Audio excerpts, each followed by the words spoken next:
السلام عليكم ورحمة الله وبركاته. ودنيا قف أهانيد أكسونو أديقا أنيقا إيدا مانتينبا وحا إلا سارن واجب مد نفساني يمد بلشاوي حدبا ساين واقب ترنو بلشدينا وإنينو أغرين أغانا نفتهنا كورحينا ودن جعيلك نفتينا آمنا أرمينا دلكينا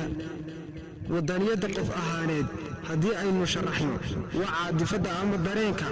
aad naftaada dareensiinayso oo aad ku qasbayso inay jeclaato daacadna u ahaato dalkeeda danteeda diinteeda iyo dadkeedaba haddaba su'aasha muhiimka ah ayaa waxay tahay sideen ku hanan karaa wadaniyada qof ahaaneed ugu horeyn nafsadaada u akhri oo ka dhaadhici in dalka iyada mooyee aanu u maqnayn cid kale آمن أرميسو هديات أديكو شقين ويدو وعاد بلشدادا وحقبان ويدو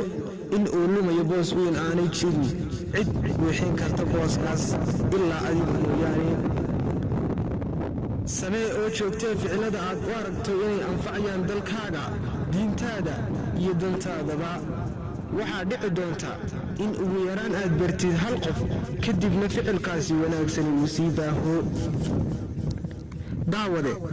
ku dhiiro wax kasta oo anfacaya dalkaaga kana dhiidhi wax kasta oo hoos u riday kara dadkaaga ma jiro cid inoo maqan iyo caal inoo qodanba waxaynu dhammaanteen ka wada jeesanay dalkeennii ee daawade adigu naftaada dib ugu noqo hagaajina wax walba oo aad u aragto inuu anfacayo dadkaaga isweydii adigu maxaad u qabatay dalkaaga kana gudo oo naf yahay ku anaano in lagaa bilic iyo dhaqaalaba sarreeyo hagaaji dalkaaga hagaaji naftaada waa labada qaacido